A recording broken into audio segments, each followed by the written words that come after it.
Muy buenos días y bienvenidos a este momento con Dios.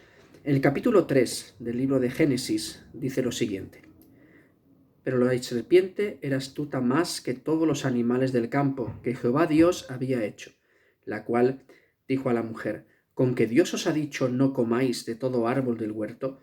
Y la mujer respondió a la serpiente: Del fruto de los árboles del huerto podemos comer, pero del fruto del árbol que está en medio del huerto, dijo Dios, no comeréis de él, ni le tocaréis, para que no muráis. Entonces la serpiente dijo a la mujer: No moriréis, sino que sabe Dios que el día que comáis de él serán abiertos vuestros ojos, y seréis como Dios, sabiendo el bien y el mal. Y vio la mujer que el árbol era bueno para comer, y que era agradable a los ojos, y árbol codiciable para alcanzar la sabiduría. Y tomó de su fruto y comió, y dio también a su marido, el cual comió así como ella.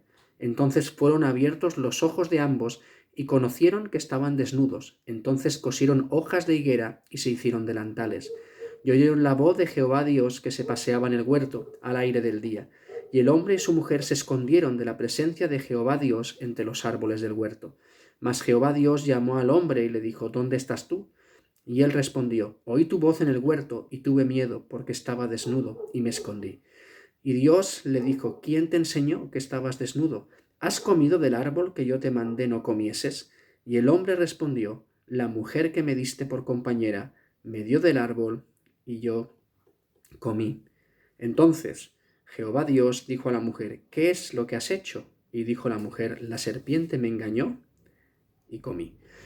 Es verdad que el texto continúa y habla, y a partir de ahí va a dar los juicios por el pecado para el hombre, para la mujer y para la serpiente, y hace una entrada un poco más adelante a lo que es el protoevangelio. En la primera parte, en la primera vez podríamos decir que se presenta lo que va a ocurrir en la cruz, cuando en el versículo 15 de este capítulo 3 dice: Y pondré enemistad entre ti y la mujer, entre tu simiente y la simiente suya. Esta te herirá en la cabeza y tú la herirás en el calcañar. Pero, ¿qué queremos ver en este momento corto que tenemos cada día para meditar en su palabra? Y me gustaría aún repasar un poco por encima lo que ocurre aquí, pero pararme en un punto, que quizás es el que menos nos paramos, ¿no? Siempre paramos y vemos cómo el diablo entra y cuál es la forma que utiliza el diablo, que utilizó en ese momento en el huerto del Edén y que continúa utilizando cada día cuando él nos tienta. Y es curioso que él entra y lo que hace es crear la duda en la persona.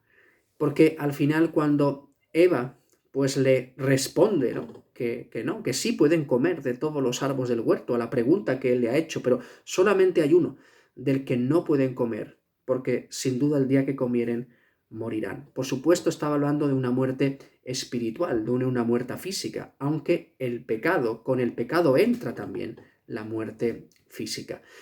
Y ahí es cuando el diablo, la serpiente, en este aspecto, le dice: no moriréis, sino que sabe Dios que el día que comáis de él serán abiertos vuestros ojos y seréis como Dios, sabiendo el bien y el mal. Fijaros que aquí le crea la duda, pero la serpiente o el diablo está acusando a Dios de egoísmo. Dios no quiere que comáis de este fruto, porque si lo coméis, seréis igual que él. Y esto es la gran mentira que el diablo siempre ha puesto: hacer dudar de Dios y hacernos creer que nosotros somos nuestro propio Dios, que podemos decidir sobre lo que hacemos, sobre nuestro futuro, que podemos actuar a nuestra manera, pero tampoco nos pone por delante que todo eso tiene una serie de consecuencias, y muchas consecuencias catastróficas en nuestra vida. Pero ahí, cuando la mujer duda y empieza a ver ese árbol de una forma diferente, hasta ahí ese árbol no era un problema. Pero ¿qué ocurre? Que cuando desviamos la mirada del Señor, cuando apartamos nuestra mente de las cosas del Señor, empezamos a querer todo aquello que no tenemos, que no es nuestro, y entra lo que es la codicia. El pecado de desviar la mirada de Dios nos lleva a querer codiciar lo que otros tienen. Eso es lo que entró. Pero a partir de allí sí es cierto que se les abrieron los ojos, pero a una realidad muy diferente, al pecado. Y el pecado, como vemos aquí en la historia, trae dos cosas a nuestra vida. Trae miedo y trae vergüenza. Se escondieron porque tenían miedo de Dios, pero dice que se cubrieron porque vieron que estaban desnudos, les provocó vergüenza. Esto es a grandes rasgos lo que siempre explicamos, pero me gustaría pararme un poco más cuando el Señor ya le dice a Adán que ¿quién le ha enseñado? Que estaba desnudo. Si acaso habían comido del árbol que él había dicho que no comiesen. ¿Y qué es lo que hacemos como hombres, como personas, como seres humanos cuando somos descubiertos? Primeramente echamos pelotas fuera y culpamos al que tenemos al lado. Eso es lo que hizo y eso es lo que entendemos, pero es que esa forma que tuvo Adán de quitarse de encima la responsabilidad implicaba más cosas que simplemente culpar a Eva. Porque fijaros que él podía haber dicho, el hombre respondió, podía haber dicho, la mujer, ella me dio del árbol y yo comí. Punto. Pero en este momento, Adán, para justificarse, echa la culpa a la mujer y en cierta manera también le echa la culpa a Dios. Porque le dice, la mujer que me diste por compañera, me dio del árbol y yo comí. La mujer que tú me diste a mí, esa es la que me dio del árbol y yo comí. Y ahora estamos en esta situación. Y al final, también en su sacar balones fuera, en su acusar a otros para justificarse, muchas veces, al final de todo, echamos la culpa a Dios. Porque Señor, si tú no me hubieras dado esto, Señor, si tú no hubieras permitido esto, Señor, si tú, tal persona no hubiera venido, si tú no me hubieras puesto a esta persona en mi vida, si tú. Y al final acusamos a Dios de que Él no hace las cosas bien. Porque Dios dio a Eva, sí, a Adán, como una ayuda idónea para él. Y hasta ese momento estaban disfrutando de esa relación. Dios lo hizo todo bien, Dios lo hizo todo perfecto.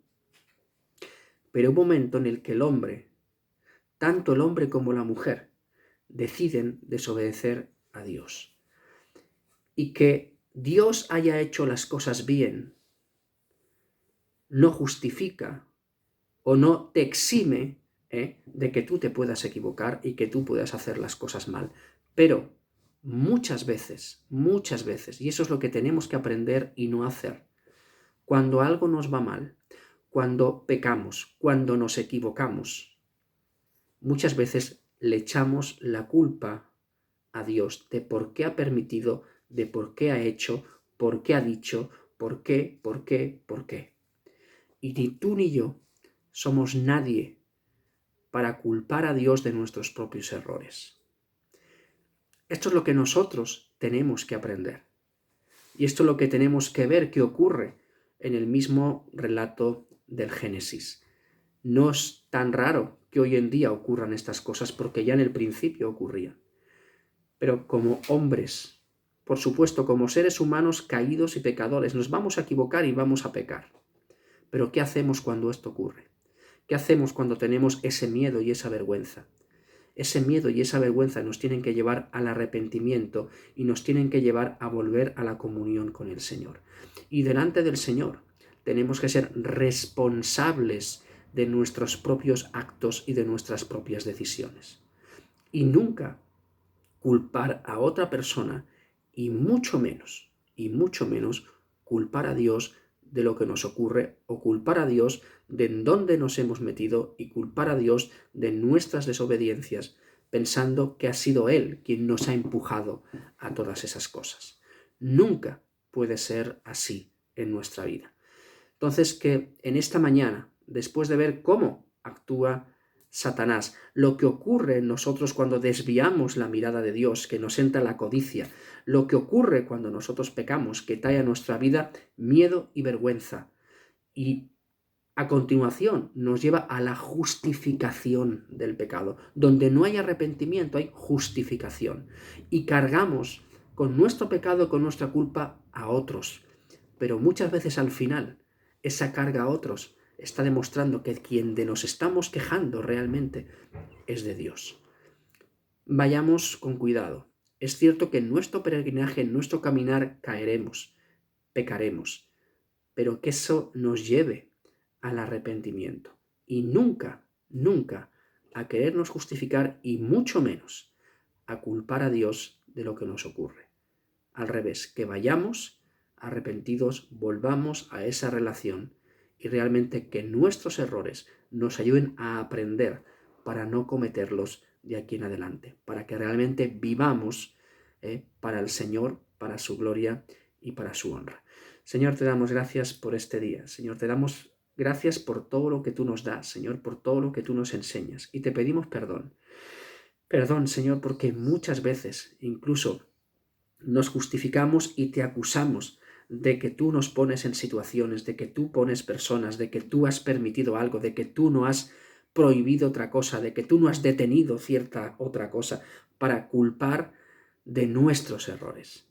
Pero Señor, venimos delante de ti en esta mañana y queremos reconocer que nuestros errores son nuestros y que, Señor, te pedimos perdón por cada uno de ellos, Señor, y que realmente podamos abrazar, Señor, tu perdón, retomar esa comunión que el pecado rompe y vivir sola y exclusivamente para ti, para darte gloria y honra. Ayúdanos, Señor, en este día a recapacitar en esto y a tener vidas, Señor, para ti y solo para ti.